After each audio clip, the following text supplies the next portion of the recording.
통계청장인데요. 통계청장을 13개월 만에 교체를 했는데 황수경 전 청장이죠. 청장이 이제 어제 퇴임식, 이임식을 하면서 여러 가지 얘기들을 했다면서요.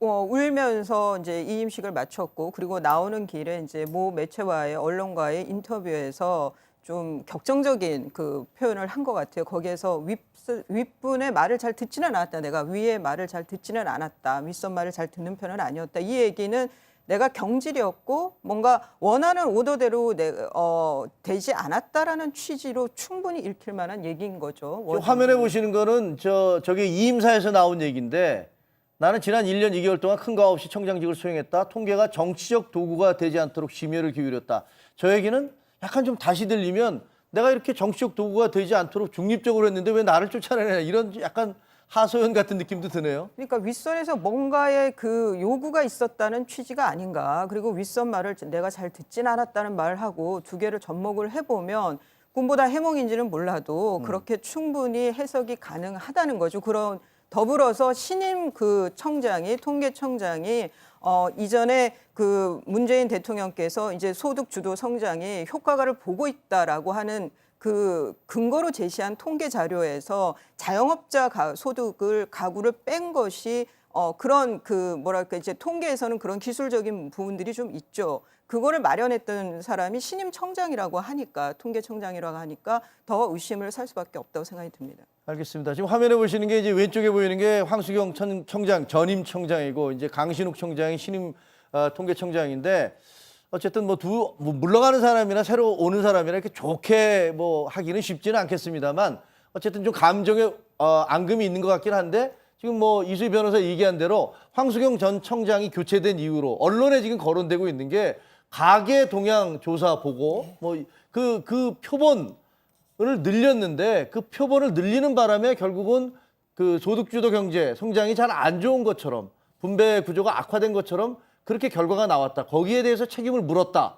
이렇게 야당이 주장하고 있잖아요. 이건 이제 야당이 주장하고 있는데 사실인지는 좀 더 확인을 해봐야 될 것 같고 만약에 단순히 그 통계 수치의 해석 문제로 청장이 경질됐을까요? 저는 이해는 잘 안 되죠. 네, 그런 상황이라고 봅니다. 근데 지금 이제 물러나시는 황 청장님의 말씀을 보면 네.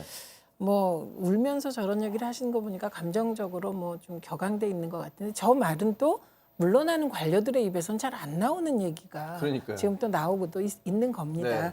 근데 이제 이번에 그 문제가 된 게 가계 동향 조사 통계를 내려면 그 표본을 추출해야 되잖아요. 네. 근데 이건 엄격하게 이제 상위 20%, 하위 20% 이렇게 정해져 있는데 네. 그 하위 20%를 원래 표본이 이제 5,500가구인데 이걸 8,000가구 정도로 이제 늘리는 과정에서 네. 그럼 이제 이 하위 20%를 늘리면 상위도 당연히 늘렸겠죠. 예. 근데 늘리는 과정에서 최근에 예. 1인 가구가 늘어나고 노년층 저소득층이 늘어나다 보니 그 예. 표본이 과다 표집됐다. 아. 이런 논란이 일고 있는 겁니다. 그러다 보니 그냥 상식적으로 보면 표본을 5,500에서 8,000 가구로 늘리는 거는 어쨌든 모집단을 늘리는 거니까 좋은 건데 네. 그 결과 최근에 어떤 노령화라든가 혹은 1인 가구 증가 때문에 그러다 보니까 쉽게 얘기하면 더 가난한 분들이 사람이 더 많이 많이 포함됐다. 네, 그런 지금 논란이 일고 있는 거고요.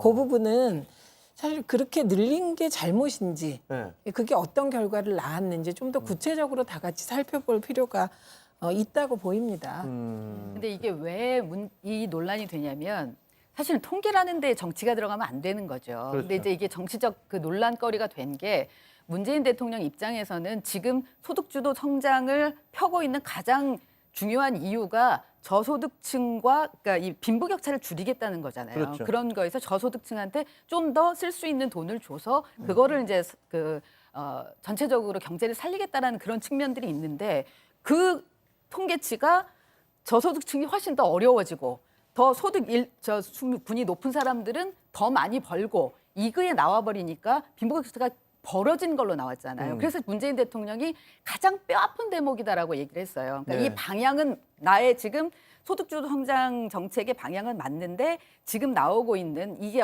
뭔지는 모르겠지만 중간에 아마 구조적인 문제도 있고 이게 지나가면은 더 좋은 결과가 나오겠지만 이렇게 빈부격차가 중간에 벌어지는 부분이 나온 거는 굉장히 뼈아픈 대목이다라고 얘기를 했는데 그의 근거가 된 통계였어요. 그거였기 때문에 이 부분이 이렇게 논란이 되고 있는 거죠. 네. 근데 저 부분은 일시적으로 이게 이제 이 정권이 출범한 지 한 3년쯤 지났으면 그게 많이 아픈데 지금은 이제 사실 구체적으로 경제를 이렇게 운영한 게 1년 정도밖에 안 됐기 때문에 저는 오히려 저 통계가 저소득층한테 많은 분배를 할 수 있는 그 근거가 될 수 있을 것 같아서 이게 통계를 가지고 이렇게 정치적 논란을 하는 것보단 통계를 놓고 대책을 마련하는 쪽으로 가면 좋을 것 같아요. 알겠습니다.